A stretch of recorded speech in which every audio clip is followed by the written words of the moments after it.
Okay, good morning and welcome to the Committee of Adjustment hearings for oral panel 3.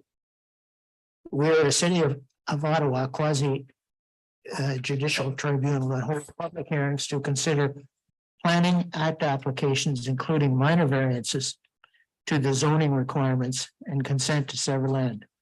Our hearings are now in person at Ben Franklin Place, 101 Center Point Drive. We'll also enable remote participation by video conferencing for our registered speakers. We are live streaming on YouTube, and the video will be archived and available for future viewing by the public.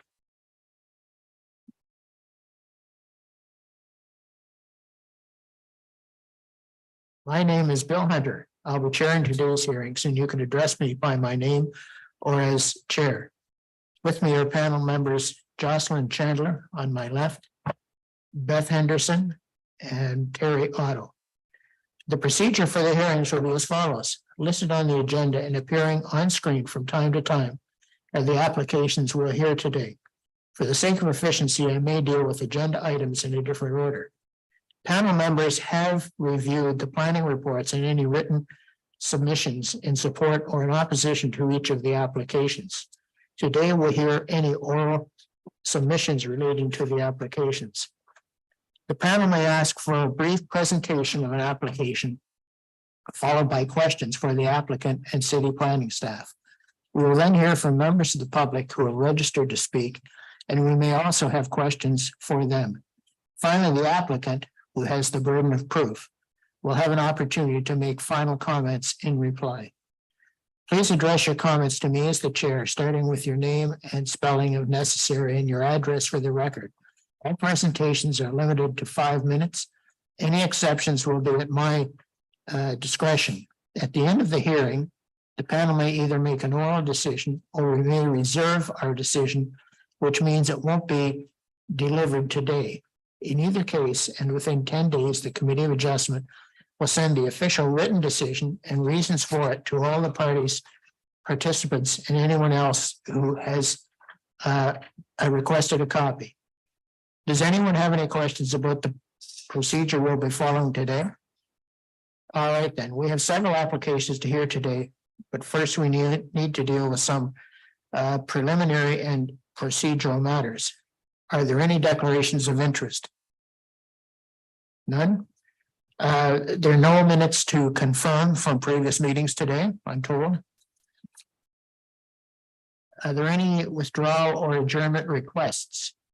The committee has received a request to adjourn from the city, which means to postpone to a different day the hearing for item number, I believe it's item number 1. For the committee has received no requests for adjournment. Are there any other formal requests about the procedure for today's agenda?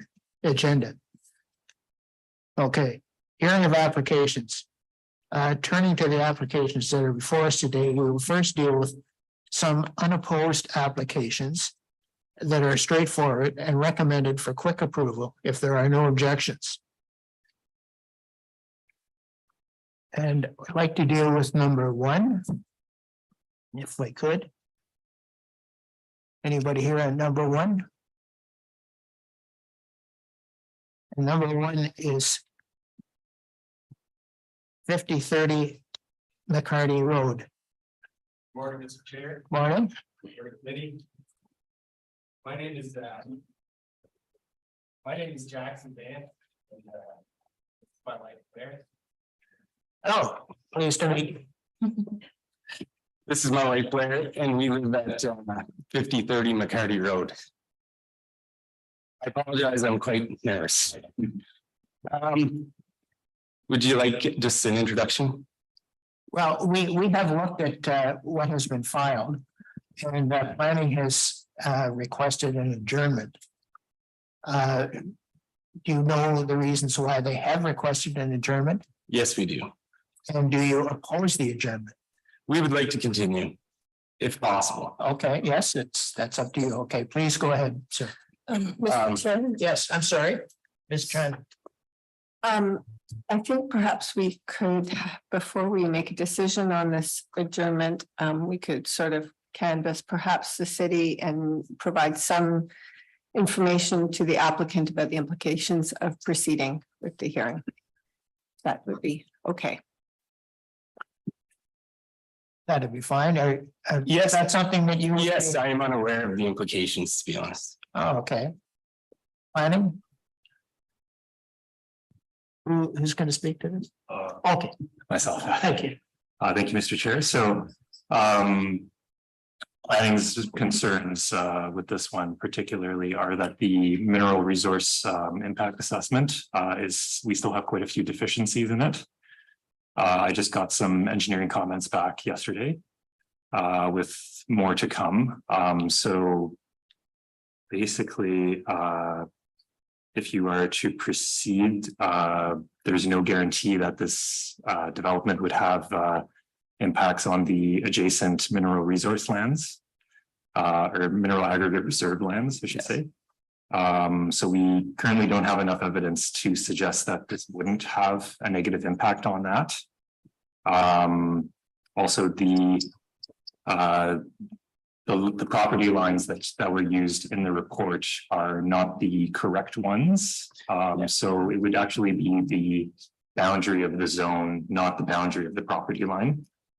I believe we also need because you guys are close to the Renfrew rail spur, we need confirmation that you're within or outside of the 75-meter setback, just so there's no impacts from rail operations going on there. We did get the EIS, that's okay. That's good. Can I comment on that? Yes, please. Yes, so just to comment on the Renfrew rail spur, to begin with. Our property is located, it shows on our original submission in our sketch 1, 79.5 meters away from the rail corridor. And the threshold, I believe, is 75 meters, which would put us outside that threshold for vibration study. And to address the sound study, that train goes by once a week at noon on Wednesdays. It's my son's favorite day of the week. And it's slowing down because of an arm car, and it's moving at about a jogging pace. And before it gets to our property, it goes through many communities, Kinburn, Galata, Cup. And along the way, there's hundreds of houses within 25 meters of the Renfrew rail spur. And particularly one in Cup, a new development where there's houses there's one newer house that is 4.5 meters away from the boundary of the Renfrew rail spur. So I question whether a sound study at our location will give you information that isn't already known. And these studies are costly and time consuming, and the people doing the studies can't always get to you right away, and it takes time. As far as other comments, I've personally spoken with both owners of both the mineral aggregate properties, and they are both in support of what we're doing, and they know from being in the area and everything that the proposed location will not affect them, and nor will they affect us. The location we chose was mainly because the 150 meter setback, as you can see, would put us into the middle of that hayfield, and we definitely rely on that hay a lot, and it's important to us, as well as maintaining the integrity of the farm itself. The house being in the middle of that field is almost just somewhat awkward.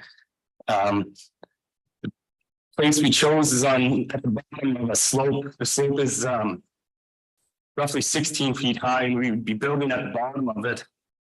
And the laneway would come in to a lower elevation with a retaining wall. So there'd be a lot of mitigation right there to begin with.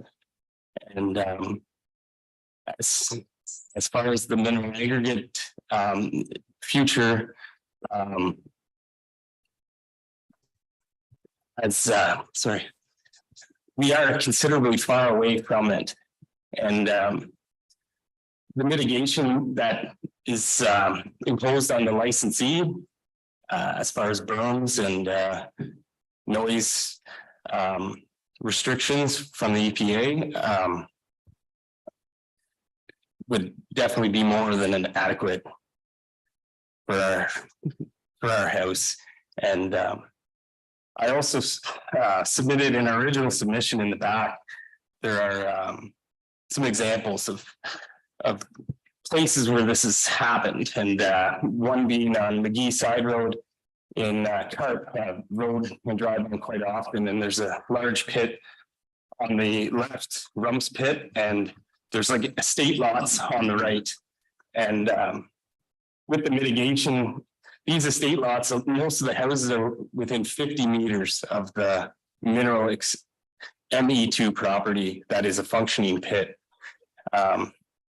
And most of the houses are within 50 to 70 meters away, with their pools being around 30 meters. And you would never know from driving down if there's anything going on, and that is a considerably large operation, nothing like we're dealing with.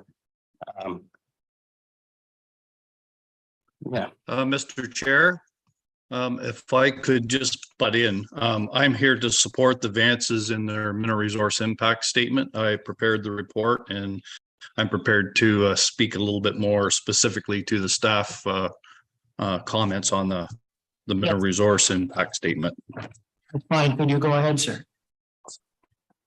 Could I have figure 4 pulled up, please? The surficial geology map.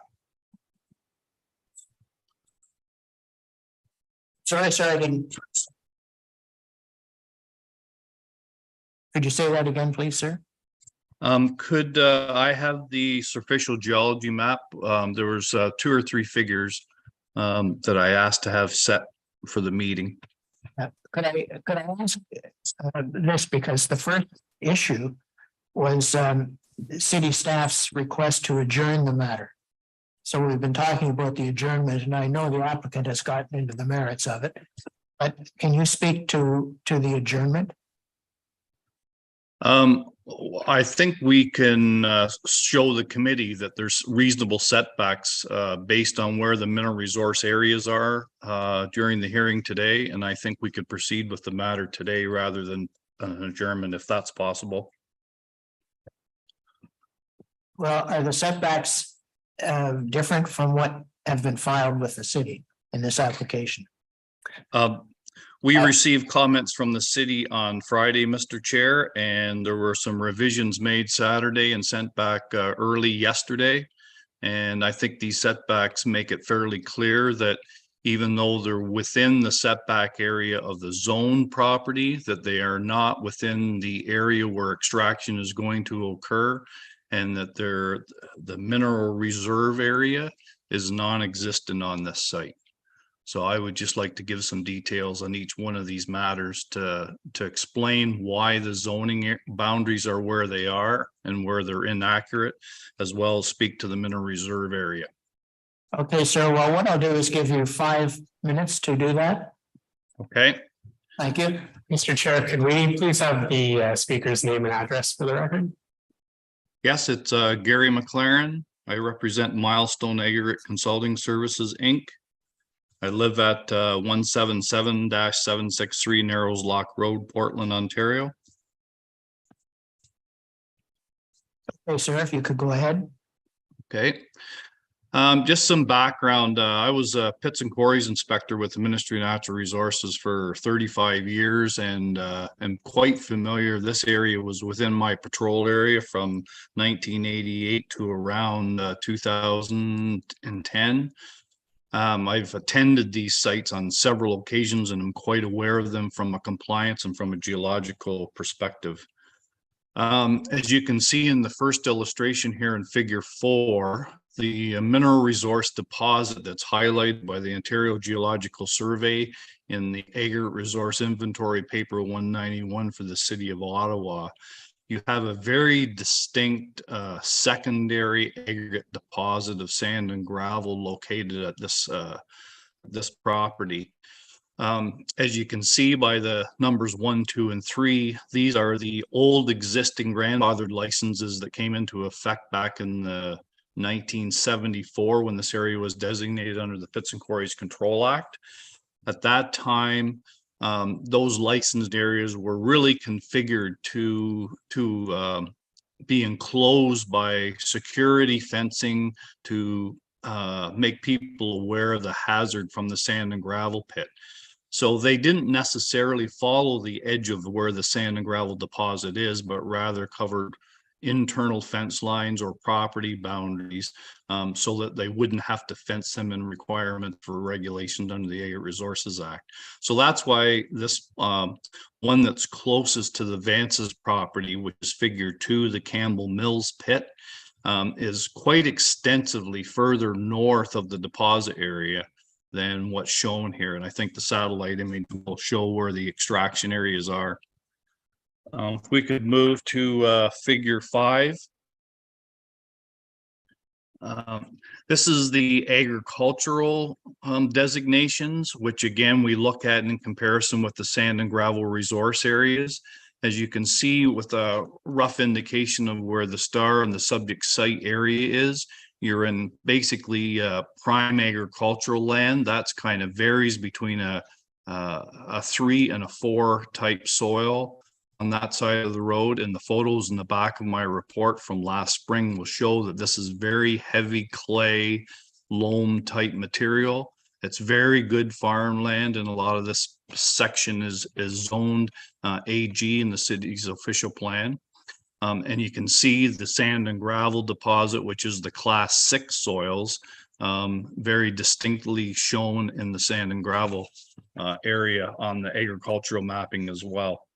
Okay, go to figure 7, please.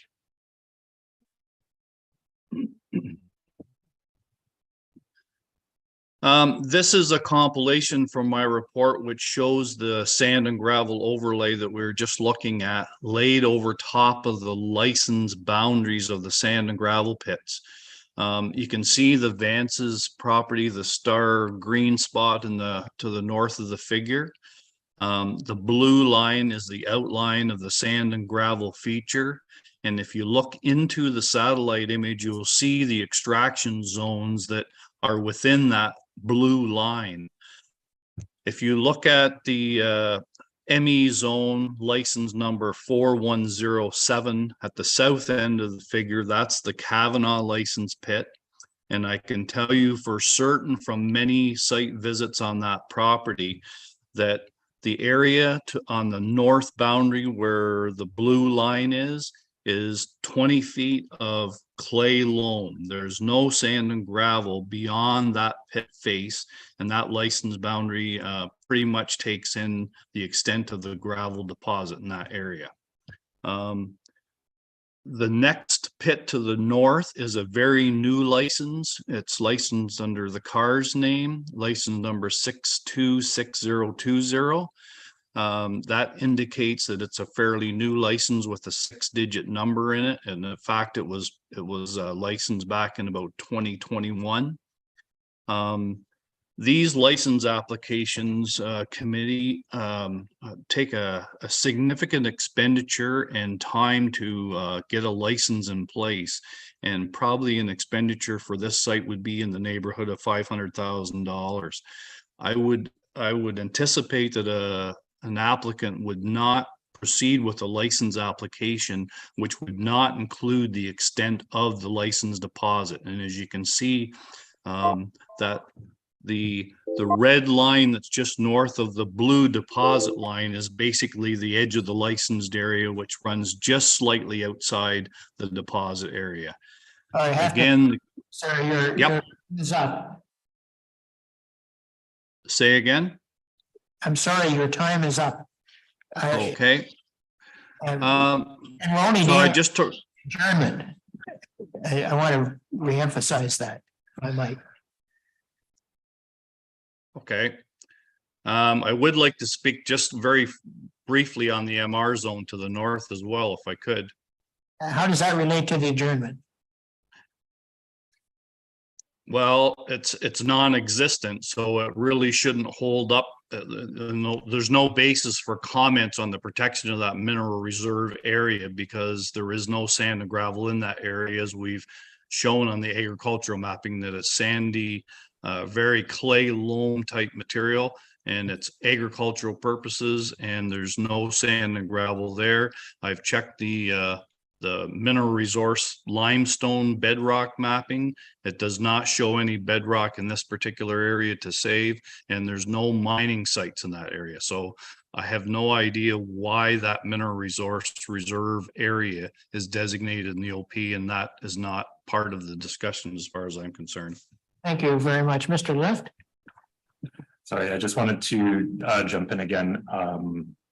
So one of our big issues again was that your minor variance is not for the correct distance. So if you had your minor variance approved, you would not necessarily be able to build where you want to build because it wouldn't be the correct distance. May I comment, Mr. Chair? Yes, sorry. So again, I'm sorry, I was under the impression, and I did ask questions, that the measurement was to be from the property line, and if I'm wrong, the measurement was from the boundary that is 3/4 of the way across the road. Would that change our? Yes, so it's from the zone boundary, not from the property line. Oh, Yeah. But the actual location of the house will not be changing. Would that be something we could possibly fix after this process? Well, what you need to do is to, Ms. Chandler, I'll get to you in a second. What you need to do is get all the, the dimensions properly, and then we can look at it. There may be a minor variance. There may not be a problem at all with it, where you want to put the house. But the problem that we have is where the, dimensions are not accurate, the distances, you don't understand what I mean, then it's difficult for us to proceed. And that's why I think planning staff has asked for an adjournment so they can get the, the correct numbers. You can come back in front of us and then we'll have a look at it. Ms. Chandler. So just, I know that being an applicant for the committee is a bit intimidating, but fundamentally, we want to make sure that you get what you're looking for properly. So it is I would advise your very best interest to accept an adjournment rather than risk either being turned down or having an approval that doesn't fit what you are trying to accomplish. The variance you're looking for is based on some very specific language in the zoning about where those measurements are taken, and that is what building code will apply when you apply for your building permit. So if the numbers are wrong, there's no flex. So just despite all the discussion that's sort of gotten into the merits of your application, if you want to stand down and talk about it for a few minutes, the chair would probably entertain that. But generally, we recommend to people, and I know when you're building a house that it takes forever to get to anything, and you probably have contractors and all that stuff lined up. You don't want to go down the wrong road on this at this point, because it's more expensive and more time consuming. So I will just pass that to you. What are your thoughts? Do you want to consult? Thank you very much for the advice, and I do agree with you. One of the measurements is correct. There's obviously two measurements, one from the ME2 property, which is staying the same, and one planning has pointed out is 95 meters instead of 110 because of the boundary. If the 95 meter cannot be changed after this because obviously we know that distance now. If it can't be changed after, then we will accept your advice and file again. Well, I'm not sure. File again, yes, you'd have to undertake to, correct the measurement. Yes, yes. But if it's adjourned, sign, you die, they're gonna work with staff and they'll try and get it back as soon as possible. Is that correct, staff? Yes. And we're here to not give you trouble, but we're here to make sure that it goes through properly. And if we had to deal with it today, we may not be, I'm not saying we would or not, but we may not be able to grant it, and that should be back at square one and have to get the measurements again, and it's just a big headache and pay fees and stuff like that. So I take it that you agree to have this adjourned, sign, you die, is that correct? Today?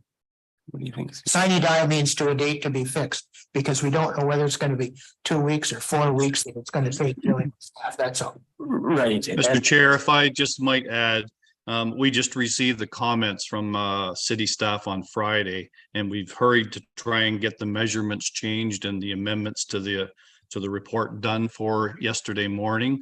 So I think we would be in a state where we could ask for an adjournment and go back and talk to staff about the changes that have been made on the revised copy and reset the meeting, please.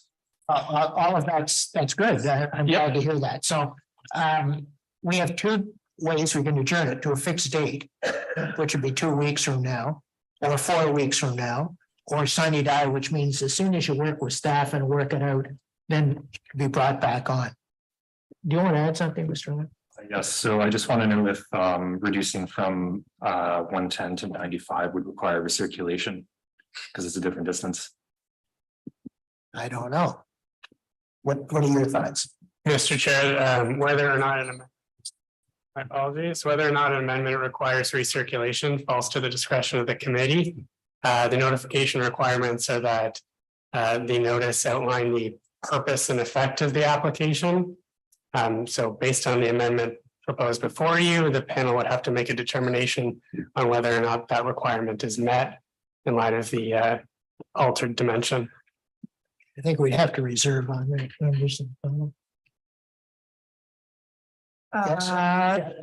Mr. Chair, I would suggest that we not formally reserve and close the public hearing just to decide on whether or not we're adjourning to a fixed date or adjourning sine die or for recirculation.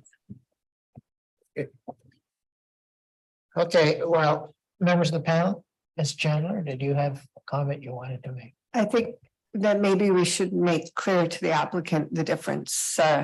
Aside from, we can adjourn to a specific date, 2 weeks, 4 weeks. To adjourn sine die means, while we don't set a date, as soon as it's indicated to the committee you're ready to go, they will put you on the next panel. So if it takes a little extra time, you have that. We're talking about sort of a technical, but in terms of recirculation, I understand it's a 15-meter difference to this variance that's been identified by planning. And so that is up to the panel to decide. Sometimes if the change is significant enough, we have an obligation to recirculate the application to all the commenting agencies and to the neighbors. So the question is, do we think 15 meters in this context requires a recirculation? My feeling is not. Mr. Left. I just may add, the house location doesn't change. It's just the measurement in the application. Yes, that's all. Any other thoughts, members of the panel?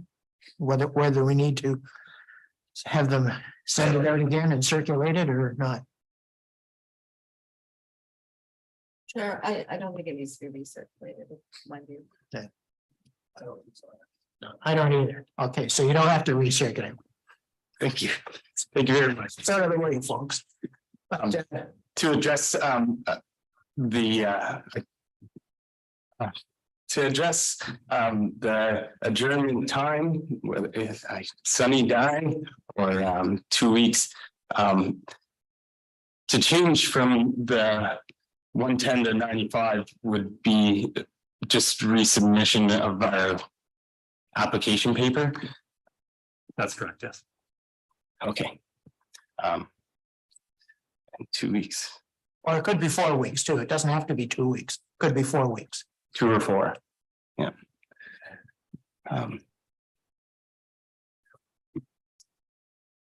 We have to make that decision. Yes. Thank you guys for your time. What do you think? Yeah, we will not set a date, I guess. So sine die then. Yes, please. Yes, okay. Thank you very much. Thank you guys. Appreciate your input.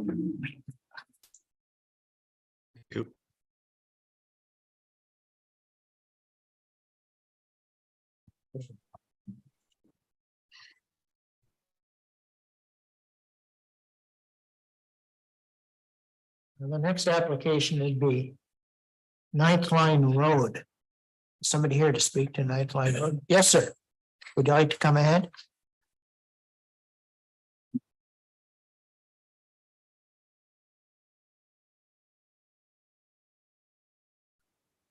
Mr. Chair, and the committee, my name is Paul McNeely, and I reside at 2093 Ninth Line.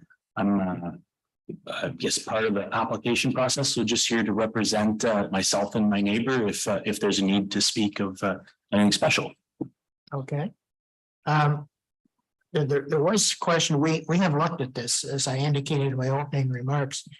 There's a right of way. Yes? And do you own that? Nope, that is not owned by myself. It is on the northern boundary of the property. So none of this application includes obviously the right of way because it's not your property.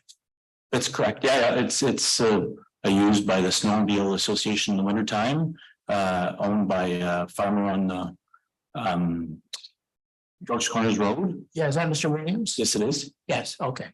Okay, I Yeah. just wanted to clarify that. I thought that was how it was, but we weren't sure. Yep. Have you looked at the conditions?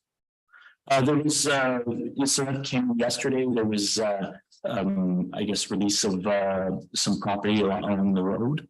And some further, no, I don't have that copy with me, maybe you could, run through those, or just a high level, nothing was, brought up for, by my lawyer as a concern of mine, could tell you that. So did your lawyer see the conditions and review those with you? Yes, yeah, yep, they looked them over, we got the documents very late, maybe, I guess on Monday, came through yesterday, yeah, so they acknowledged the fact that there was some road frontage area that had to be, don't recall the proper term, but.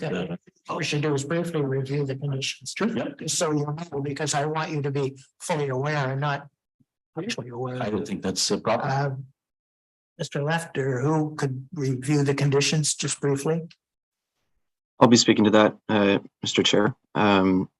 So the initial condition is a notice on title for quality of groundwater. This covenant would be registered on title with the city, but it's just a notice on title. The second condition is the road widening condition, as the applicant stated. The third is to provide to the chief building official at the city documents ensuring that all existing buildings still comply with building code after the adjustment of the lot lines. And the fourth condition is our standard lot line adjustment condition that is required for all lot line adjustment applications. And Piney didn't have any other concerns, I understand, Mr. Graham. That's right. With the requested conditions, we have no concerns with the application. Are those conditions fine with you, sir? Yeah, sure. So just to understand, I'm one of the people that will be heading land to their property, not the application party themselves, right? So I reside at 2093 Ninth Line. Right, Okay, just want to make sure. Yeah, this sounds very at par. I don't hear any problems with that. okay. Anyone else here to speak to this matter? No? Members, can we vote or reserve? Mr. Otto, yes. I have a question. Yes. If you're one of the people that are having the property added, Yes. who's the actual owner of the land, and is that person represented here today? I'm not sure. I don't see them here. Well, I can tell you the neighbor's name. Her name is Dee Grace. She lives at the application is 2129. She's had this process done by her lawyer, which has been applying to the city. So I'm at 2093. There is 2103, which is my neighbor in between us, that is receiving a part of the parcel here. I'm speaking, or I said I would be here today to, if there was questions, to represent him. He has a very small lot, I guess prior to city lot, it was, minimum 2 acre size. And so for him, this would add to the ability to put a small shed or something, which he does not right now. And for us, we built 15 years ago there. This was a lot of severs 2 acres. So adding an acre to our parcel, we just have kind of getting landlocked in the backyard. The neighbor's been kind enough to let us use the property for a while. We just wanted to make this a bit more official at the city level so that there wasn't a problem if they were to move or something down the road. Sure. So she's not here today, I can tell you that. Okay, would you like to comment, please?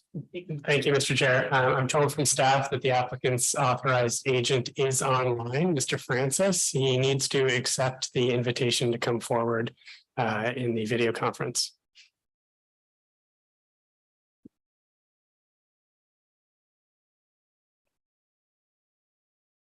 How do we get him online? He's joining now, Mr. Chair. Okay.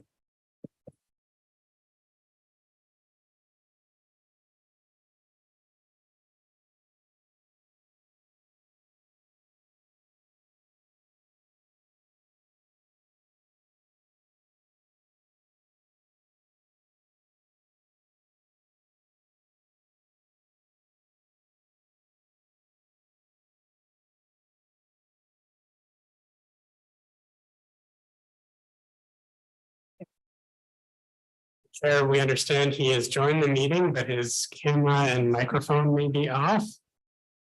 Can you hear me? It's Paul Francis speaking.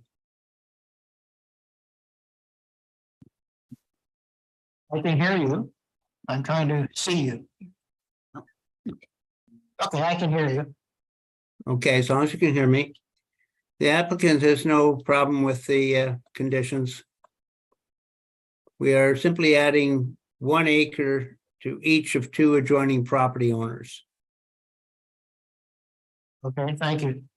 Mr. Otto, does that satisfy your question? Yes, it does. I just thought that it was not quite appropriate if we didn't hear from the owner of the property. So Yeah. that's why I asked the question. Thank you. Good. Any other questions, members of the panel? Planning, any questions? No. No further questions. Thank you. Can we vote on this now, or do you want to reserve? We vote, okay? Yes, okay, granted. Raise your hands. Thank you. Thank you very much, sir. Thanks for taking the time. Thank you, everybody. Okay. Dobson matter? Mr. Chairman, we're registered to speak at this meeting. I'm sorry, you're registered to speak for which item, sir? Number two. Ah.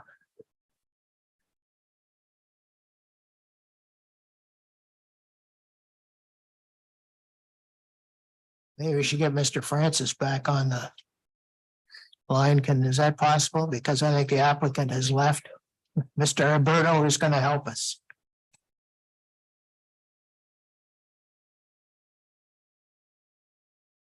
I didn't know you were here to speak to this matter. We weren't invited to speak. No, you weren't.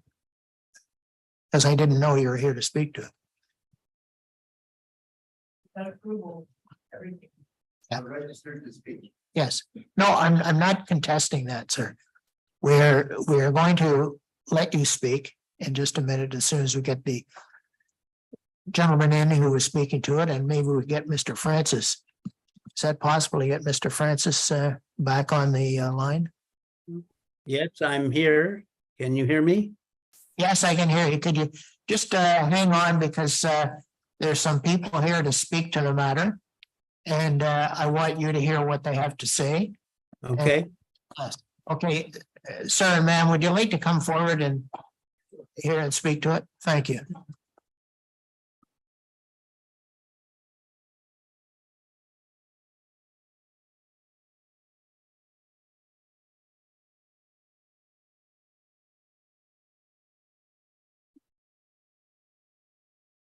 Your microphone's on. Is it on? Yeah, okay, good. Okay, please go ahead, sir. So we're property owners of 14 concession 9. Osgood, municipal address is 2144 York's Corners Road, Ottawa, Ontario. And our property abuts the applicant's property. And we have some concerns about some of the dimensions on this application.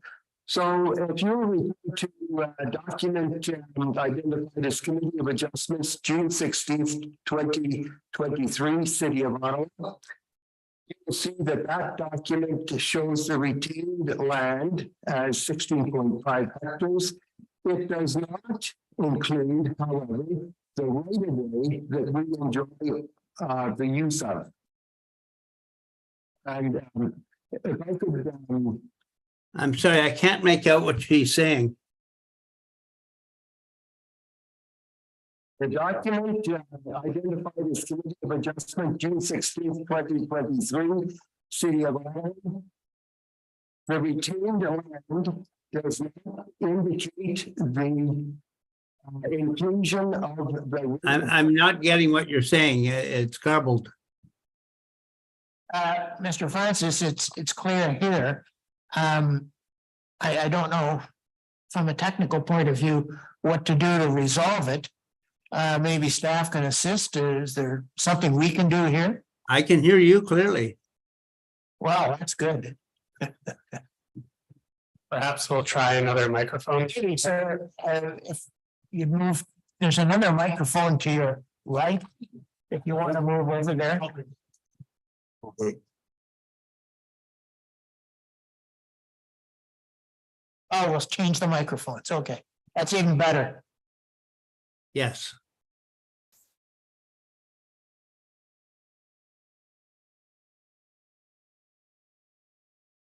Okay. We'll see if Mr. Francis can hear you. Go ahead, sir, please. Okay, Mr. Francis, you read. Can you hear Mr. Francis? Sort of. Sort of. Can you speak more slowly and clearly, please?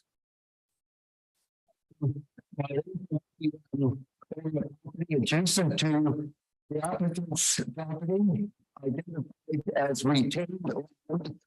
That it's completely garbled. Well, we changed our microphones, Mr. Francis. I don't know what else we can do. Is there something from your end? Perhaps the chair could summarize the comments being made for me. Not really. He has them written out, as I understand. Is that correct, sir? That's correct. Yes, okay. So basically, we have no objection. We just want to clarify. Some of the sketches, Sorry, would you like me to read those comments to satisfy Mr. Francis? I don't want any indication later that there's something that he didn't know about that it went through and. Thank you, sir. Okay, Mr. Francis, Yes. I have the written comments of David and Susan Williams at 2144 York's Corners Road, Edwards, KOA 1V0. And it's on these file numbers, and I haven't seen these before, but I'll just do my best to read them to you. Please and thank you. Yeah, they say, we are the owners of Part Lot 14, Concession 9, Osgood, municipal address of 2144 York's Corners Road, Edwards. On this application, our property abuts the property identified as 2129 9th Line Road. There appears to be two sketches filed. One seems to be Schedule B, the other sketch is not identified.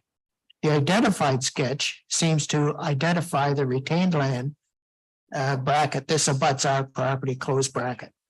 Part 2, Plan 4R 12875 is not identified as a portion of the retained land. Who owns this area, as we have a right of way from our property to the road allowance as identified as between concessions 8 and 9, 9th Line Road. On Schedule B, the width of the parcel identified as B as 64.62 meters to the right of way. On That the- is being to be conveyed to Mr. McNeely, who is the owner of part 1 and does not affect the right of way.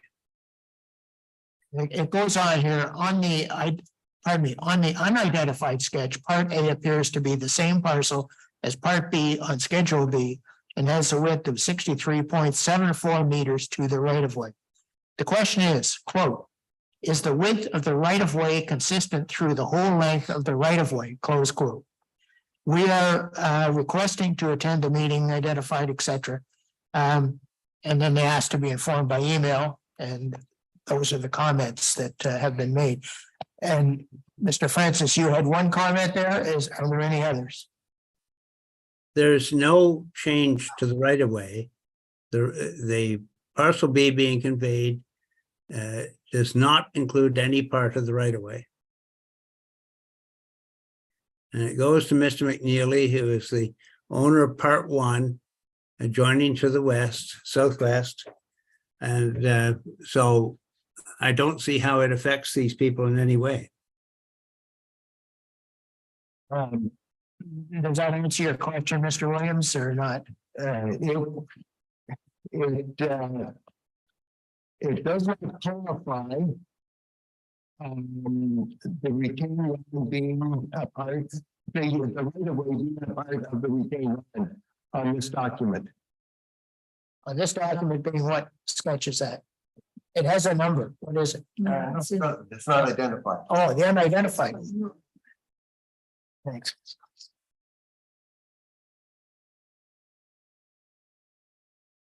The one on the screen. That one. No, it's not.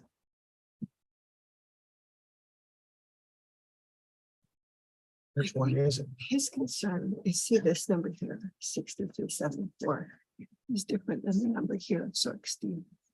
That was different than the number on the one that's called Schedule B. Yeah. It's a different number here, so he's wondering if this is this changing the width here? To me, the answer is it doesn't touch that. This application and no applications. Yeah, that's what I thought. We didn't, we talked about that. Yeah. Right at the start. Yeah, we got it. Well, this is right at the start. I've been, just talking to my colleagues here too, and at the start, I asked the question of whether any of this affected the right of way. And the answer was no, that the right of way was owned by you, Mr. Wills. Who owns the right of way? Question, that's our question. Well, I understood from the applicant, or pardon me, the gentleman here, he wasn't the applicant. I understood from him that none of this concerned the right of way. Is that correct, Mr. Francis? Correct. Correct, okay. Would you like to make a comment, please?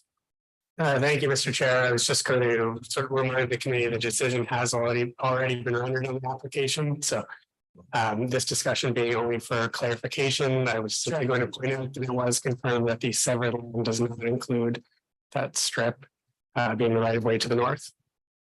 Right, so somebody has a right of way over that land.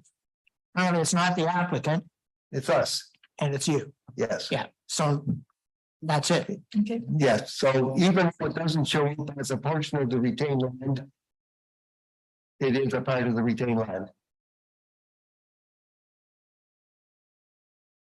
Part of the retained land. Barry, can I show you this? It's a part of the retained land. Well, we have voted on this already, Yes. just to go back to the point. The materials being presented are reflected on screen.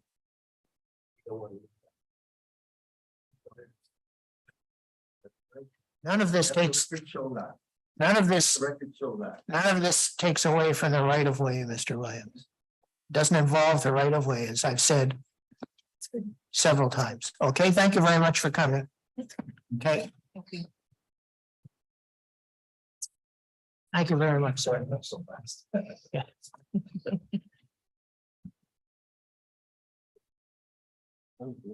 Thank you, Mr. Francis. Okay, Dobson, we'll try again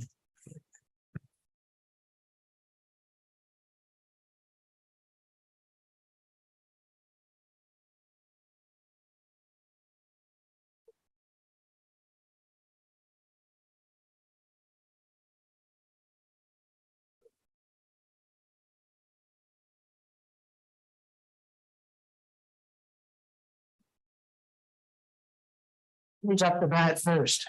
Good morning, Mr. Chair, and thank you very much. Just quick introductions again for the record. My name is Murray Chow. I'm Director of Planning and Development with Novatech.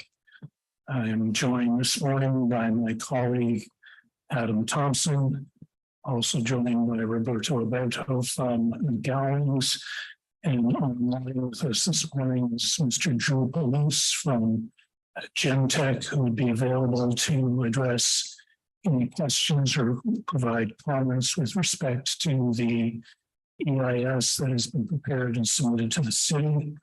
And the city has included in their recommended conditions on service applications before you that EIS may need to be updated. So if there's any questions about that condition and staff's request, that Mr. Palouse is available to answer any questions you have. Mr. Chair, we're going to take a cue from the discussion that we had a month ago when we last appeared before you. Mr. Thompson will make a formal presentation with respect to the applications for consent and minor variance that are before you this morning. Following his presentation, Mr. Roberto would like to make a very brief comment with respect to the applicability of the clergy principle that we spent a great deal of time talking about a month ago, and then we'll make ourselves available for questions. With all due respect, I don't think we're going to get through that in 5 minutes. So I'd ask for the indulgence of yourself and the members of the panel to allow Mr. Thompson and Mr. Roberto to get through their presentations in their entirety. With that, I'll turn things over to Mr. Thompson. Thank you. Thank you, Mr. Chair. Mr. Chair, members of the committee. If I could get the presentation that was sent yesterday up on the screen. And just the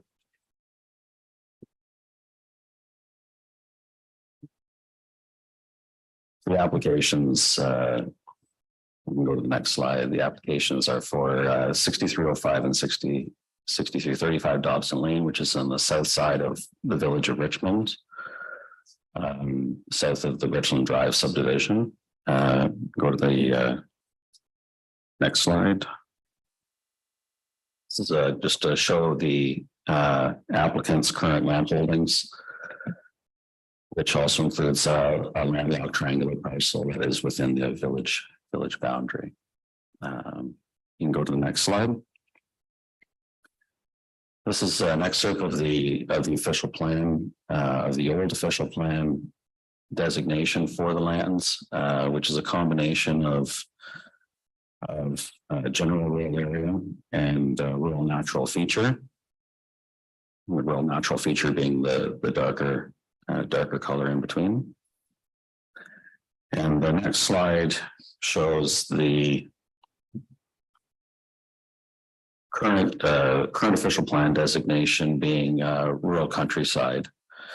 And what's not shown on this schedule is there are natural heritage features overlay, which are also applicable. So the general policy framework has remained consistent. The next slide, just for the record, is the current zoning on the property, which is again rural countryside.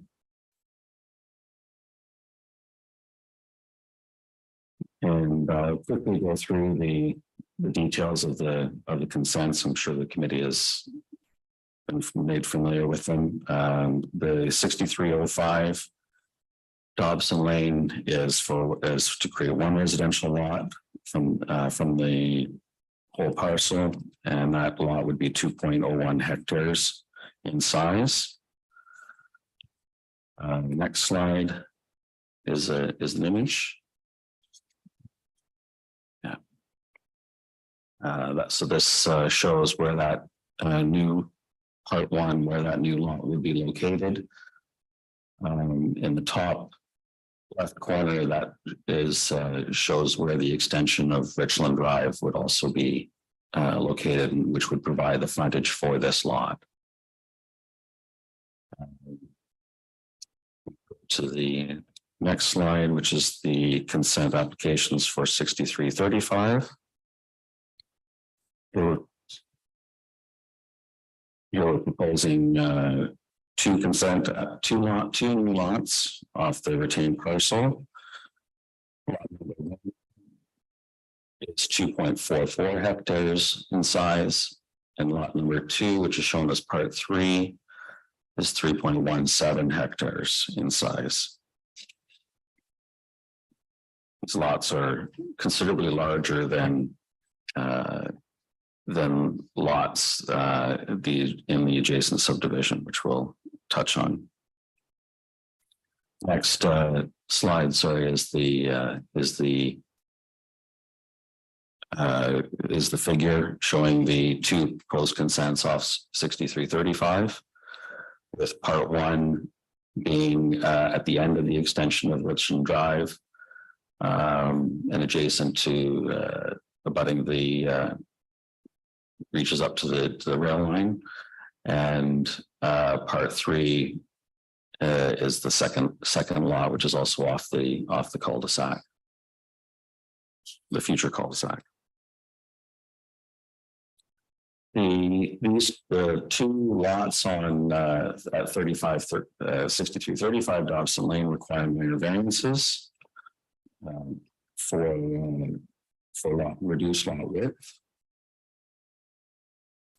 So proposed lot, the first lot would have a proposed reduced lot width of 24.1 meters, whereas the bylaw requires a minimum of 50 meters. And I'll note that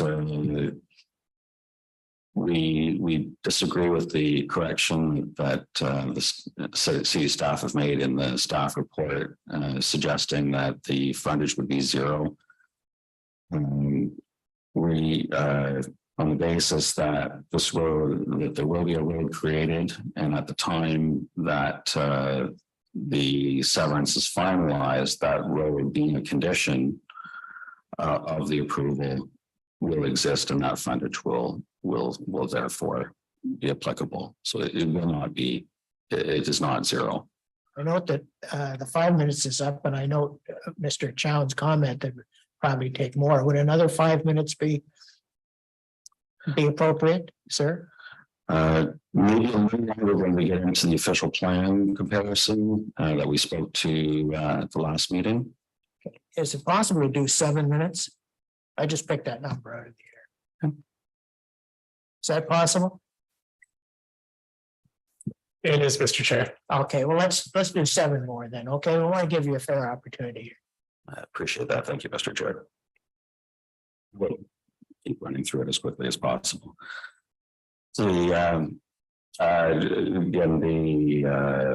if we go to the next slide, that shows just where that dimension is. Because these lots are substantially larger than a traditional lot, and because we're on a cul-de-sac, that's where this lot frontage requirement is coming from. But in effect, with these lots being so large, there won't be a significant impact in terms of views of that cul-de-sac. Next slide, I think, is the second variance, which again is to reduce the lot width to 37.7 meters from the bylaw requirement of 50 meters. And the next slide is just an illustration of that. Once again, still a large lot with ample opportunity for a building envelope to be set back from the road. Slide, we're getting into, we want to touch on PPS conformity, which is something again that staff have raised. So planning staff report suggests the applications are an expansion of the settlement area. We're the opinion that is not the case.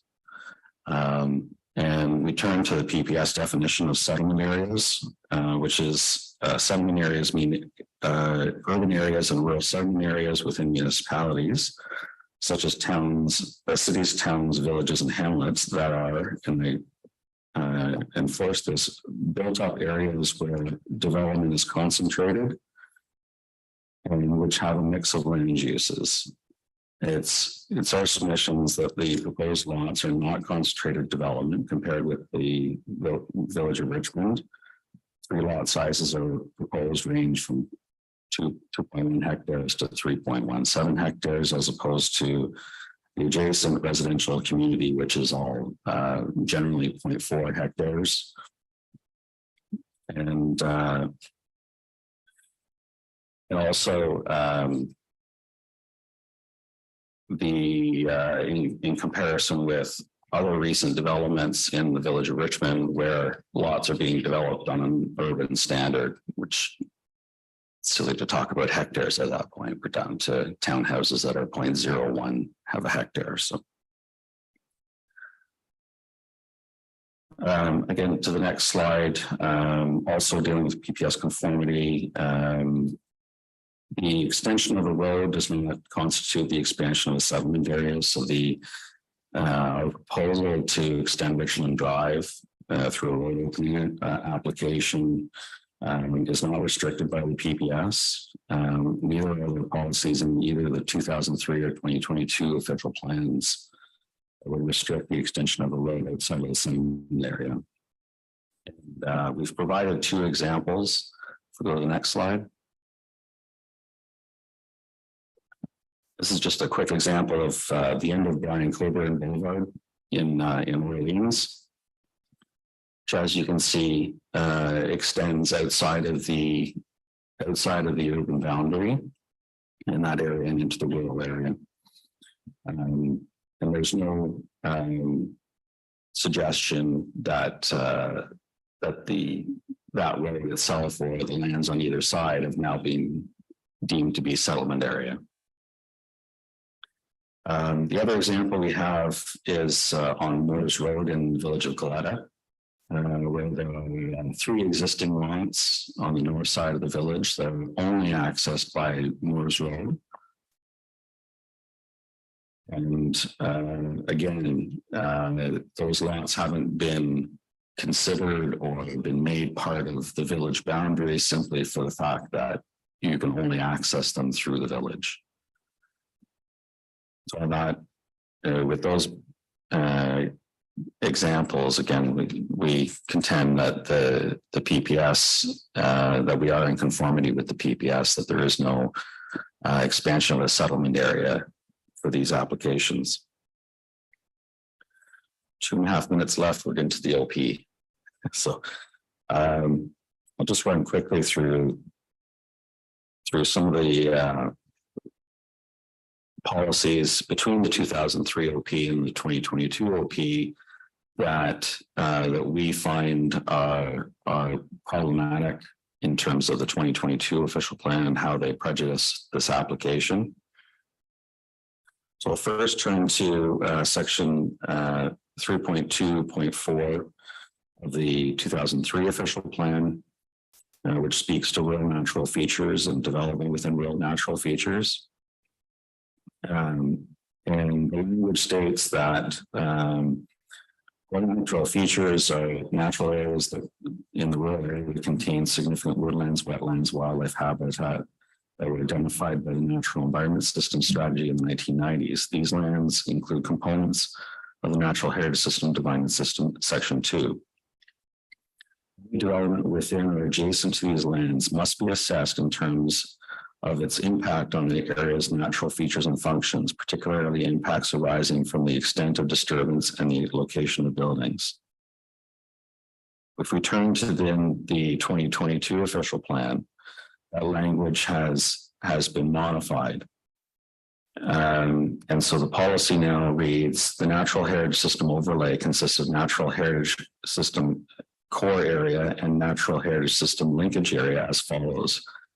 In the Natural Heritage System core areas, development or site alteration shall maintain or enhance the integrity, biodiversity, and ecosystem services of the area, and not compromise the potential for long-term enhancement and restoration of the ecological integrity, biodiversity, and ecosystem services of the area. So the 2022 official plan modifies the protection policies for natural heritage areas. and includes language that development shall maintain or enhance the identified natural features. And this policy is prejudicial with respect to the consent applications, as there is an inherent challenge with demonstrating that any form of development can maintain or enhance biodiversity and ecosystems. Hey, we better talk about time. We need some more time, I'm sure. Are you going to go through all of these, Mr. Dobson? Focus on the ones that are more problematic. I mean, I'm not trying to limit you to leave out something that you think is essential, Oh, appreciate that. Thank but you. I'm just trying to get, another 5 minutes? Another 5 minutes, please. Another 5 minutes, could we do, please? Thank you, Mr. Chair.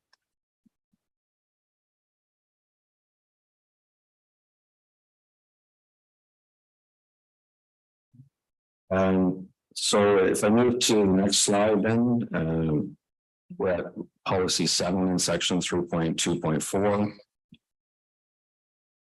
Again, in terms of the real natural features, development site alteration will not be permitted for any development permitted under the policies of this plan within this feature, or any development permitted under the policies of the plan within 120 meters of the boundary of the natural heritage feature, unless an environmental impact statement demonstrates that there will be no negative impacts. And I turn to then the 2022 official plan, which states in section 5.6.4.1 policy 5 that development and site alteration shall have no negative impact on the natural heritage system and natural heritage overlays. Well, we note this policy is similar. It contradicts the language in the previous policy, which again is more stringent and restrictive and is prejudicial with respect to these consent applications. Next slide, please.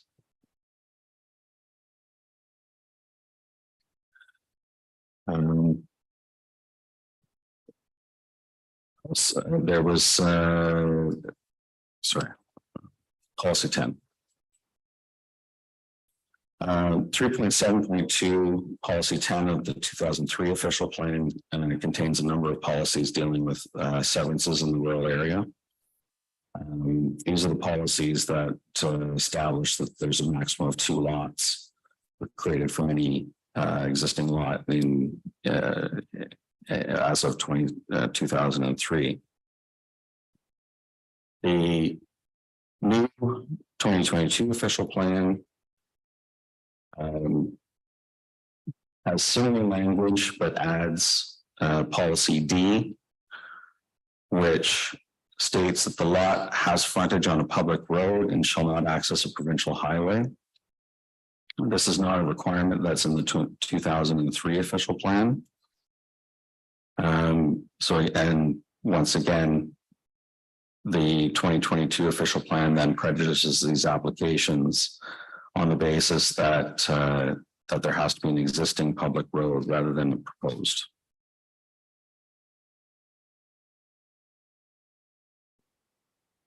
Look at the next slide. Next slide, please.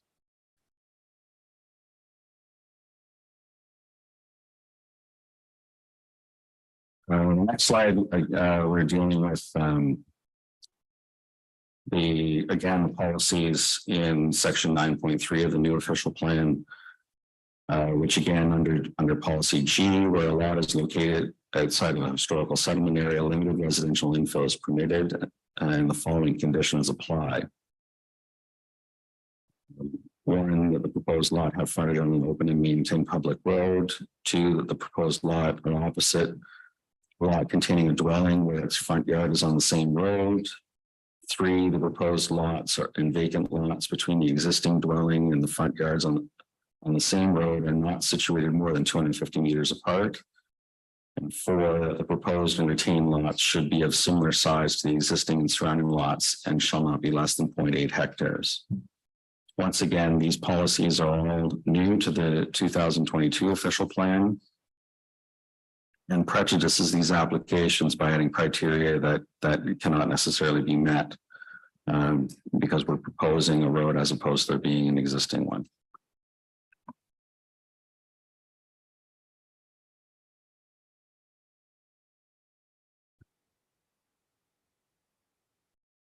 Well, it's not on there also, again, just on that same note, 9.2.2 policy 3 of the official plan is also another policy that requires that development have frontage on an existing public road. And this was not a requirement in the 2003 official plan, where those policies only required consideration of development within 1 kilometer of the boundary to ensure that they do not adversely limit potential expansion of the boundary at that location. Hey, your further time is up too. I don't know how much longer you're going to be. I mean, I don't want to cut you off, but No, that covers off my submissions on the official plan and the PPS. okay. And Anything further from you, Mr. Thompson? no, I think that covers everything off. Okay, well, thank you. Thank you. Appreciate that. Thank you. Mr. Alberto, I think is next. Yeah, and it would be pretty succinct. We provided 3 different letters, and I know we'll reviewed those letters, so we'll be brief.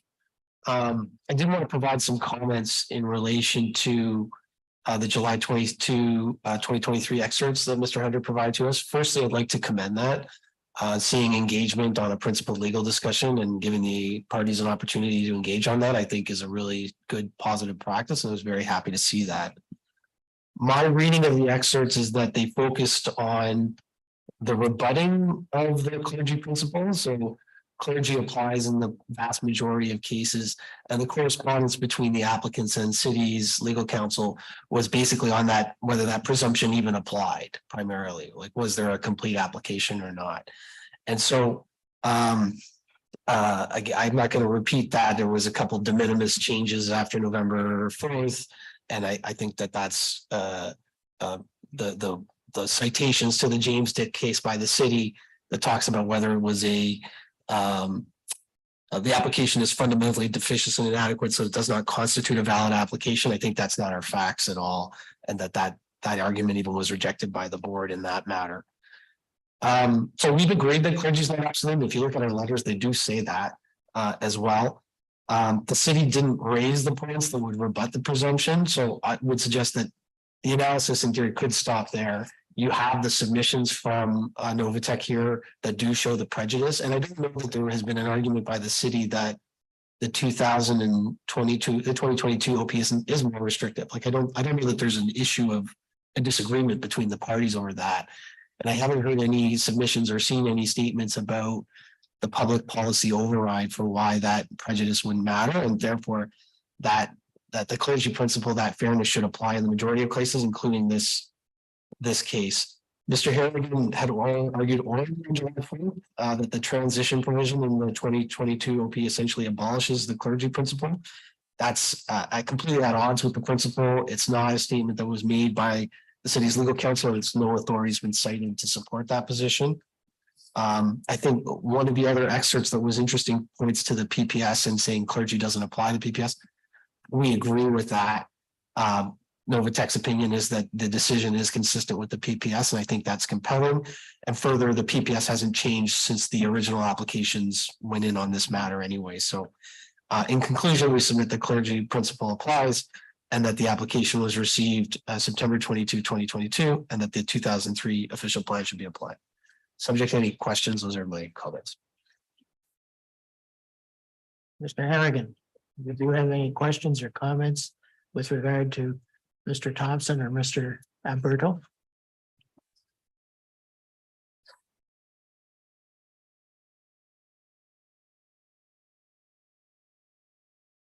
Thank you. So you, Mr. Chair, there's a number of comments that we would like to make here. The first comment that I will just note is just a typo in my report that I want to clarify for the record.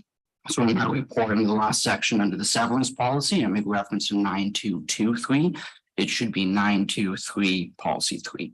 Just wanted to clarify that one for the record. Now, in terms of our comments for this one, so I will go through them. The first one that I will note is just in terms of which official plan applies. So we are a commenting agency that we do have a direction from City Council on how to apply our comments based on this.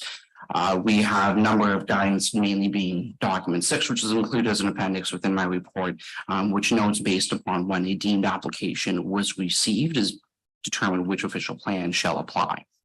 Now, as we've heard previously in the other report, there were still items missing on November 7th that the Committee of Adjustment would not circulate this application until they were received. So that's November 7th. That was when the last items were received to make this application to a point where it could be circulated. I do apologize for stopping. Apparently the audio for me is quite bad online. I'm not sure if this will be corrected or heard.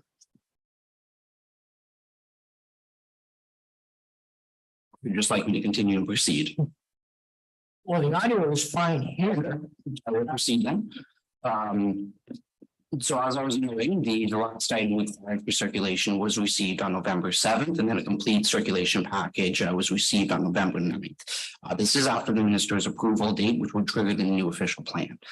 I would note that this is also consistent with every other plan unit application that the city of Ottawa deals with for multiple areas. As you can see in document 6, we use the deemed complete data for official plans, subdivisions, for site plan control applications, zoning bylaw amendments. Everything that the city has been doing rests upon when a complete application was received. And more recently, with provincial changes that have come into effect in terms of site plan official plans and zoning amendments for mandatory timelines, the city once again has been using when a deemed application was received. So this has just been consistent across the board with every application that we have been working on. Now, so to that regard, we will be making our comments on the new official plan. I will provide some comments at the end on the old official plan, just for the record and for information purposes, but I want to make it clear that we will be providing our comments in the new official plan. Now, in terms of the new official plan, in terms of evaluation of the applications at hand, we largely have 3 significant concerns with this application. The first concern is that this is an unofficial expansion of a settlement area. The second concern is that when it comes time to officially recognize this, we will be in trouble in terms of lot configuration, size, and orientation, and there's no way to demonstrate at this time or will not negatively impact potential village expansion. And then the third concern that we have is the natural features and the environment to this, demonstrating either on the old official plan no negative impacts or maintaining or enhance the integrity and biodiversity of this area. We have significant concerns with all 3 of those items. Now, the first item, in terms of unofficial village expansion, they are currently Richland Road is a dead-end road that ends right at the village boundary. They are proposing to extend this road out to permit the severance, the construction of essentially 4 houses. That road will still be a dead end, but it will just be the inclusion of these 4 houses outside the village boundary. It is our opinion that this is unofficial village expansion. By all purposes, those houses are part of the community within this Richmond area. You have to drive through the village of Richmond to access these houses. They are absolutely tied in and connected to this community. In terms of the examples that they provided, noting that their argument that there has been previous roads extended outside of villages, and those haven't been an issue. We refute those arguments. The area was part of a larger plan analysis in terms of connectivity and infrastructure connection. There was contemplated and planned in the 2003 official plan. It shows up in Schedule E of the 2003 official plan as future connection roads. So this has always been planned as part of the larger infrastructure and transportation network. This is not saying that the city just extended it to permit the severance of 3 lots as what is happening here. This required a much larger infrastructure and comprehensive planning process, which is the key difference here. That was comprehensive planning for Darling Holborn. This is a severance application, which does not meet that same criteria.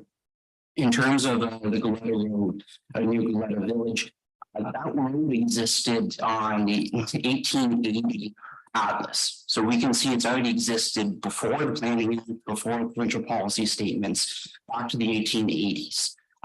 That's the latest when we can actually see it within the atlas. The argument that the city hasn't recognized it as part of the official village of Groupe, It's a much more complicated process at this time. It does take comprehensive planning to analysis that. It's not fair to make the argument to say that the city hasn't recognized that as a village boundary, to say that we're not permitted to do this here, that you can make that comparison in terms of that one.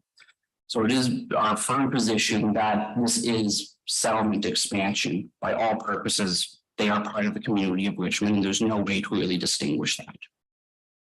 In terms of unofficial, in terms of when it comes time to officially recognize the expansion, there's no analysis that this road configuration, that these lot sizes, how they're oriented, will not negatively impact when it comes time to officially recognize this village expansion. As the applicant noted, these lots are 2 hectares up to 3 hectares, when the rest of the village is 0.4 hectares. When it comes time to officially recognize this village expansion,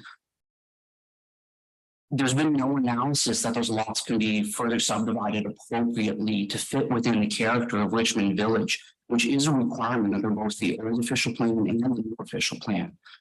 The city is not satisfied, and we actually think it will negatively impact and really restrict the potential configuration of future lots.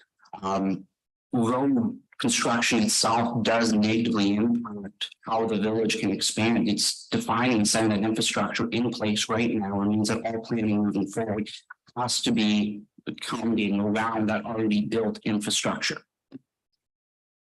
This has been clarified in the new official plan and specifically noted that constructing, if the road doesn't already exist, it will negatively impact the village expansion. And that's something that's been highlighted in the new official plan, but it's always been required with the old official plan. In terms of natural features, the applicant is proposing to construct. So I will note as well too that Richmond is surrounded on almost every side by prime agricultural farmland of great quality. So this is one of the potential areas where the village would have to expand. And if we're already defining roads and setting them in place right now, that significantly limits our ability to do comprehensive planning to set out appropriate road configurations and networks in terms of what could be density to that regard. So in terms of the natural features itself, so the natural features, the big thing to note is those features exist there on site right now, whether we use the old official plan or the new official plan. They are very close to provincially significant wetlands, part of a large network of natural features and systems that connect together. And the old official plan was around natural features and has been upgraded and turned into the core systems area.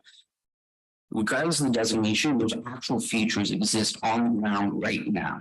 And the new official plan has to be either maintain or enhance the integrity, biodiversity, ecological functions of this area.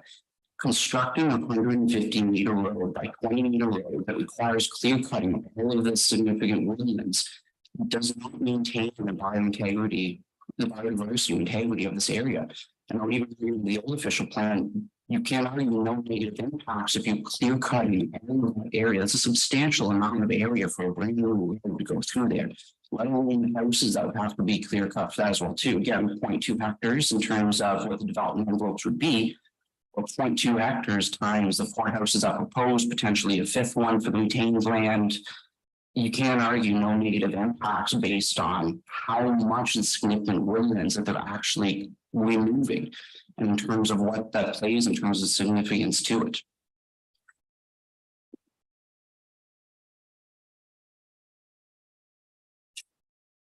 Continue, sorry.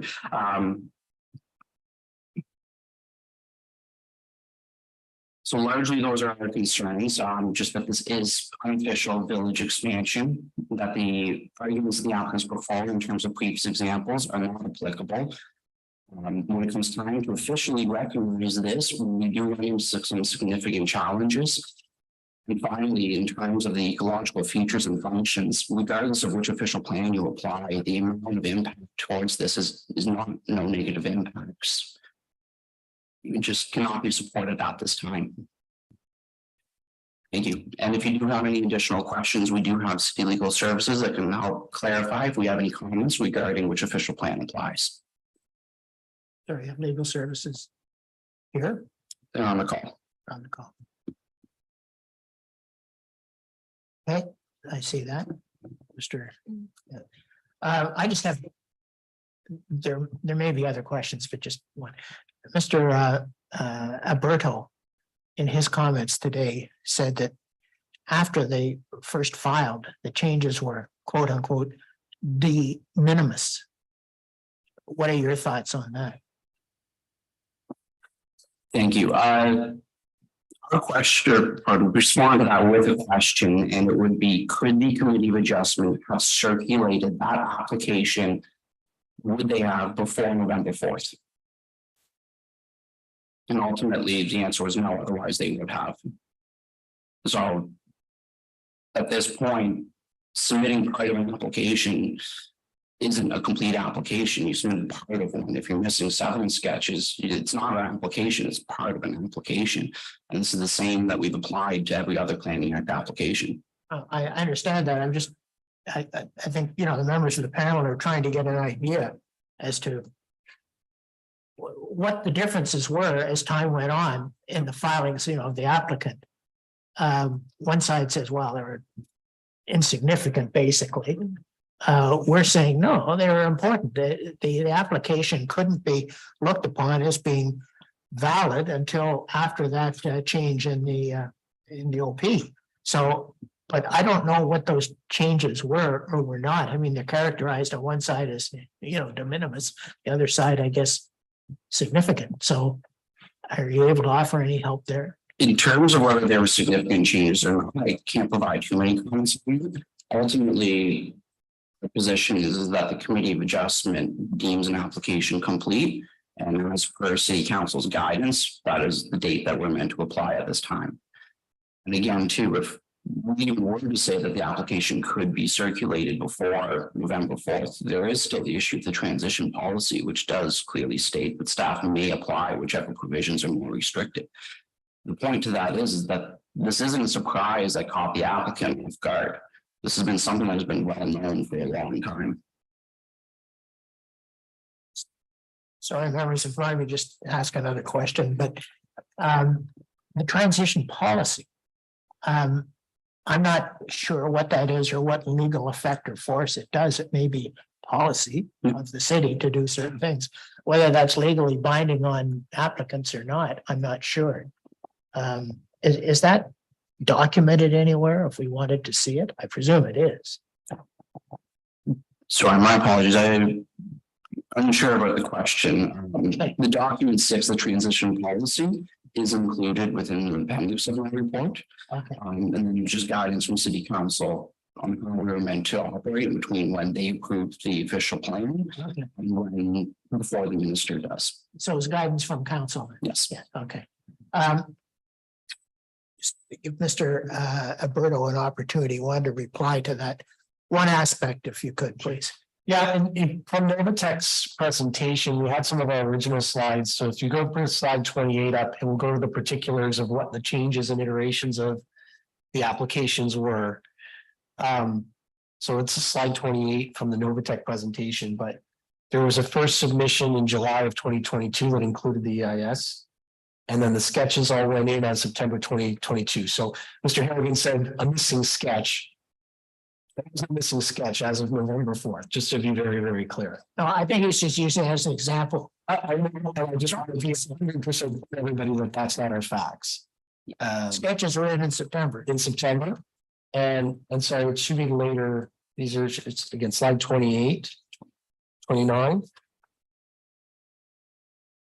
But it shows the iterations from November, and this is in our May 1 letter as well.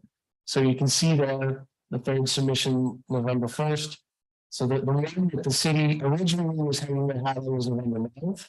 Subsequently, graciously, they have considered that, okay, well, it was just an email putting all the materials together. So we actually have backed off of that position. So we appreciate that. November 7th, so there's added missing frontage dimension on proposed lot labeled part 3. So the lot did not change at all. Application form amended to correct frontage calculation for retained. So those are what we are saying are de minimis changes. And I don't know how you could get more de minimis than adding a missing frontage or correcting a calculation. So thank you. I just wanted to respond and be clear as to what those changes were.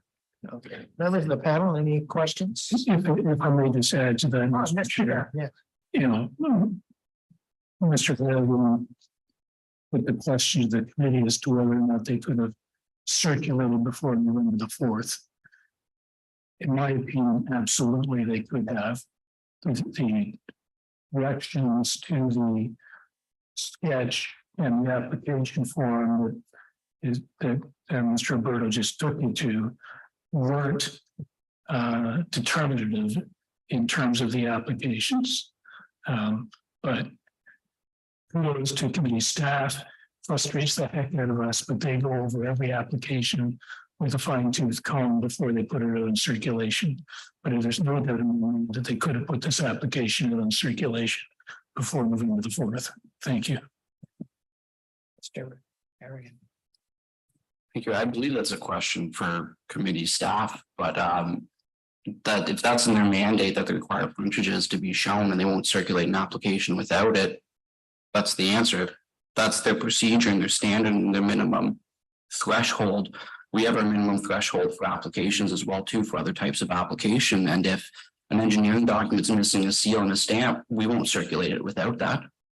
So quite crucial to that. And again, I could speak to this more, but I want to make it abundantly clear that our position is the new official plan, but regardless of which official plan is applied, we still object to it and believe it is not appropriate. Members of the panel, any questions? Ms. Chairman. Well, I have miles and miles of comments, but I'll just ask a couple of questions. Could you pull up the slide which shows the village boundary and the landlocked parcel? I think it shows a yellow polygon. This is just to make sure that I understand one component of this application. Slide 3. This would do too, actually. The triangle north of the road. That belongs to the applicant. Is it a standalone land? Oops, thank you. Okay, I'll say it again. The triangle north of the proposed road, that is a landlocked existing parcel. Really, this application doesn't change anything other than provide legal frontage or access to that parcel. It's not a new parcel being created by way of this application. That parcel has a separate pin. It's our understanding is an existing separate parcel with its own legal title. And so the proposed road would simply provide frontage to that parcel, as you stated. Okay, thank you. There is on one of the variance sketches and actually the consent application to both of the air photo documents submitted a imaginary road shown running south and over the water course. What role does that play in this application? So thank you very much for that question. And we deliberately showed that on these sketches to speak to the second concern that's been raised by Mr. Harrigan with respect to the test in both the 2003 official plan and in the 2022 official plan, that when considering, if you could leave that image up, please. When considering these applications under the 2003 official plan, we must ensure that the proposal does not adversely limit the potential expansion of the boundary, in this case, the village of Richmond. Under the new official plan, we're to ensure that the application shall not impede the expansion of the settlement area. That's the test. Does it limit the potential for expansion, or does it impede the expansion? And that future road is illustrated on these sketches clearly indicates, in our opinion, that these applications in no way limit the potential to expand the village of Richmond. We have extremely recently brought it into the site. We can take it down to Dobson Lane, connect it to Green Street. There also may be the potential for other connections to McBean. That was provided in all of the materials to clearly illustrate that these services in no way limit or impact the potential for a future expansion of the village of Richmond. And to be perfectly transparent, our client clearly has some interest in protecting that opportunity going forward. Our client won't be doing anything today to compromise the future ability to expand the village of Richmond. So that is why that is shown on these plans, is to demonstrate that these applications do not have the impact as articulated by Mr. Harrigan. Thank you. Okay, I have two more questions if you'll indulge me, Mr. Chair. This would be directed to your natural heritage consultant, and I don't know if this resource is available to the committee to put up. But I would be interested in having a comment on building envelopes on those proposed lots and how the consultant has interpreted the impact or no impact on the value of that system. Because that's kind of an important piece here. Yeah. So again, Drew Paulus from Gemtech. So I'll respond to that question. I was the author of the EIS for this project, and I guess specifically to the natural heritage overlay. The two main concerns that were summarized by Mr. Harrigan were impacts to significant woodlands and proximity to the PSW as a result of the building envelopes. So I guess in reverse order, the PSW, I think it's important to note that the PSW is located at its closest 1,000 meters to the nearest development envelope, a distance of 1 kilometer. So in relation to impacts to the PSW from single family rural residential dwellings, the impact is negligible. So that would be addressing the PSW. And in terms of the significant woodlands, despite kind of the language used of clear cutting, really the loss calculated by 0.2 hectare per development envelope multiplied by 5 development envelopes, you'll notice that the one is in an existing cleared area. Brings us to a total of 1 hectare. The contiguous significant woodland area covered here is 90 hectares. So the loss of significant woodlands as a result of this development would be 1.1% of the woodland coverage, far less than what I would say is significant loss. And then further to that, there are abundant opportunities within both parcels where revegetation efforts could be undertaken to partially compensate for that loss of vegetation. A follow-up question, do these development envelopes have any implications on the polygons indicating interior woodlands? Yes, there would be in the top, I guess it's the 2 severances located on 6335 Dobson. There would be a in-kind loss of interior woodland habitat as a result of clearing those development envelopes. Thank you. Any other questions, members? And actually, just to provide one further comment there to Ms. Chandler's comment, despite the in-kind loss to interior woodland habitat and overall significant woodland habitat, it's important to note that the city's thresholds for significance are still met following this development, as in the development will not cause the loss of habitat to drop below the city's threshold of significance. Go ahead. Okay, last question. This would be to planning staff.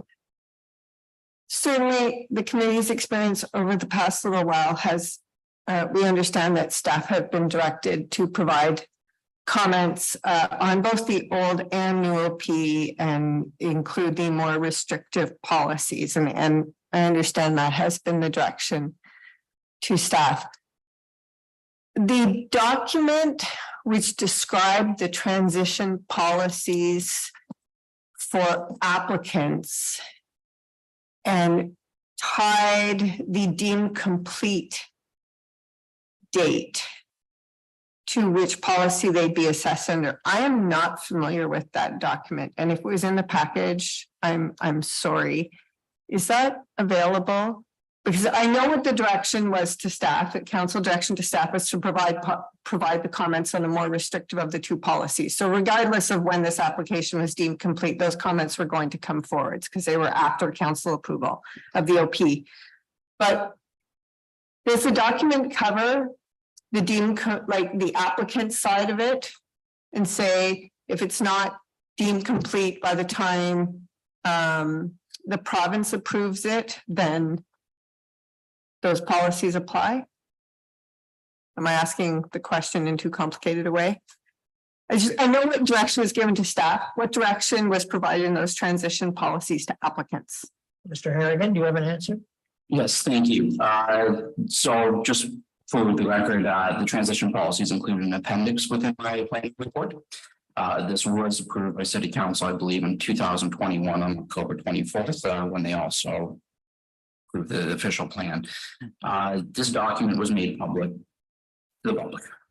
So it's the same document to city staff. So that would be the direction to the applicants on which official plan would be applying based on the deemed complete date. There was, to my understanding, I don't believe there was anything separate that was issued as more like a consultation or guidance to the applicants.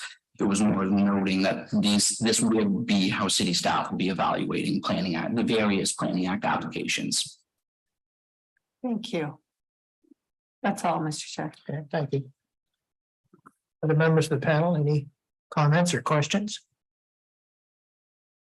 Mr. Chair, I have a question for the agent, for the applicant. The application identified that there was a pre-consultation meeting that occurred, pre-consultation meeting, sorry. Could you identify the date and in your first submission of the materials, was there anything missing from what had been identified as required? Sorry, when you talked about the pre-consultation reference? In the application that was that's on file, the box was clicked that said that you had a pre-consultation meeting. But we've had numerous meetings with city staff about this property and about both these service applications and about the future development and the expansion of the village. So I'm not sure we can identify a specific date that to answer your question. There's been many meetings on this site. So generally speaking, when an application goes forward, there's an actual pre-consultation meeting. Are you saying that a pre-consultation meeting whereby staff provides comments on what you're proposing in an application, that's, call it formal for lack of a better word, did not occur? Because the box is checked, and I'm just trying to understand if there was something identified that was required in the pre-consultation meeting that was not subsequently submitted in the multiple submissions. So thank you very much for that question, because I think it's important for us to be clear about this. There are formal pre-consultation meetings required by the city model and other provincial legislation before you file an application for official plan amendment, plan of subdivision, plan of condominium, zoning, site plan. That's it, that's all. And those applications under the legislation are subject to being deemed complete before the clock starts ticking and processing those applications. Applications for pending adjustment will not always apply. There is no requirement for a formal consultation meeting before we file the application. And there also is no such thing as an application being deemed complete for an application for pending adjustment under the Planning Act. The only terminology in the plan is that the application is received. And these applications were received on November 22nd. Discussion about when, sorry, September the 22nd, the discussion about when you were deemed complete by committee staff and circulated has gotten very to these applications because that language is not in the act. So there's no consultation and there's no need to deem the application complete under the act. So there was no formal pre-consultation date where we were given, as you're familiar with, given your experience, there's no list of required plans and studies associated with a severance application. That's helpful. Very helpful. Thank you. Thank you for the question. Mr. Otto, do you have a question? Maybe I do. Go back to the legal aspect. With regard to the prejudice, I understand, I went through those notes. They were very helpful, by the way. But I went through them, and the major possibility of a prejudice is that Richland Road is not there right now. One of the conditions is that you would have to extend Richland Road.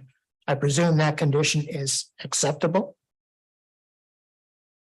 Absolutely, and it was anticipated. Thank you. Okay, and the other, for the clergy principle to apply, and I don't want to go over this too much, but there really has to be a prejudice of the new OP to the old OP. And from what I've heard, Mr. Harrigan, and what I've read too, I don't see much of a prejudice, especially if one of the conditions is that Richland Road be extended. I understand the other points, okay, that were made very clear by Mr. Thompson, and I read them, but does it really matter which OP is applied here? Well, I think, Mr. Chair, that you have to agree that the 2003 official plan applies as far as it relates to frontage on a public street. If you accept the staff position that the 2023 official plan applies, then we fail to meet the criteria, the requirement to have frontage on a lot. And then I think your hands are tied, quite frankly. That's the prejudice. Because if you abide by the 2023 official plan policy, I don't think you can approve the applications. That's the prejudice to our client. Whereas if you accept, at least as those policies are concerned, that clergy should apply and that you should consider the applications with the ability for us to expand that road, which is an opportunity available to us up until November the 4th of 2022. That's what we're asking the committee to do, is to consider the application under that would allow us to extend the road as per the conditions. And just on that note, sir, we've read the conditions. Some of them on this, I don't know if we're going to land on the condition about a revised EIS, but we'll fight that out. But the conditions are acceptable to our client as set out in the report from staff. And one more legal question, I guess, which I have, and that picks up on what you said, Mr. Chown, about filing an application. So I gathered from your comments, sir, that your opinion is that really if the application is faulty and many things are left out when it's filed, that doesn't matter. That's the date it's filed. So if John Jones comes in on whatever date it is and files an application, and he said, I want to sever this piece, and he has a rough little hand-drawn sketch, that's the date that the application was filed, even though there may be all sorts of information that is required after that. Is that your opinion or not?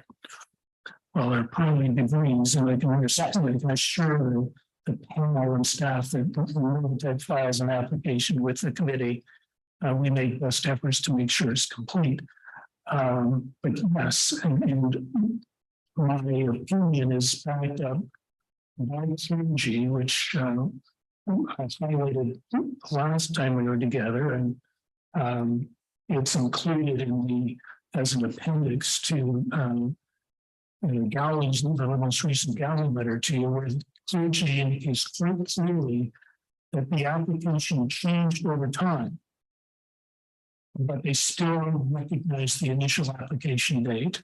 So clergy clearly says that the application can change. And so in this case, did ours change? No, it didn't change. We added a couple of dimensions to a plan and then an application form. Our application never changed from the day it was filed. But clergy does provide that flexibility to change a few things, or in our case, correct a couple of details. Okay. Planning, anything you wish to add? Thank you. I do have a few comments, just going back for a few different questions. The first one I would know is just when the EAS consultant was talking about the potential impacts to the natural area, and they referenced 0.2 hectares times 5 for each lot. That ignores the road as well too. Like, we are still 150-meter road times 20 for the width. That we moved as well too, and that is a substantial impact of removing trees in a contiguous area, along with those 0.2 hectares for each lot. That's quite a substantial amount of impact towards this. And again, the argument is, even under the old official plan, no negative impacts. Not that it'll be recouped later on by additional planting later on. It's no negative impacts to this ecological function right here, right now. Not that you're going to enhance it later on down the road. That's sort of finding the new official plan that provide opportunities for greater ecological enhancement. But even in the old official plan, it's no negative impacts, and it's quite a substantial amount. I do have a few more comments just quickly to make. The first one that I know, just I do agree with Mr. Chow on that the Planning Act does not specify a deemed complete date for severances. But I will note that application wasn't received on September. It was part of an application, and that's kind of the big difference here, is that only part of an application was received.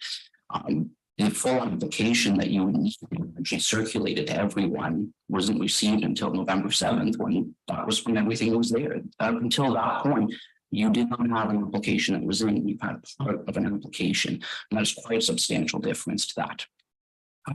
I will, just to continue on down the line, they would like to make comments as well too. I just want to continue. You know, in terms of the prejudice that under the new official plan, having a road already constructed was one of the requirements, and could that be satisfied through condition of approval? Our understanding of this interpretation of the policy is that the road should already exist. Yes, you could construct the road and it would actually satisfy the policy, but the intent was to have the road already existing under the new official plan. And that really is the purpose, to make sure that you're not going to negatively impact the potential village expansion. That kind of brings me to my second point about the village expansion. Mr. Chow brought up a map that was showing a future road network that would go through 6305 across the river there. That is only one of the parcels that we are talking about here. First, the other road, there's been no analysis that those lots are appropriate in terms of size, or that Richland Road is going to be in terms of not negatively impacting the road. As I mentioned, they're quite substantially larger than the other lots within Richland, and that could negatively impact it. And then in terms of that 6305, the road going over the road, this is conceptual proposal based on a severance application. This isn't a road that's being designed through a comprehensive analysis with considerable engineering input in terms of the design and everything in terms of that regard. So just to say that, yes, there's a concept plan to show that this road connection could be brought down to Dobson, that's not a full analysis to say it's not going to negatively impact the road. Like, there hasn't been all of this comprehensive studies and analysis to demonstrate that it won't negatively impact it. They've shown a road on their lot. There's a concept plan, and that's about it. We're looking for more detail, more analysis, more engineering input, greater ecological analysis of what those road networks down the line are going to look like, and how that will tie into this ecological area in tandem with the village expansion. That is missing, which is a fundamental aspect of this application, regardless of which official plan you look at.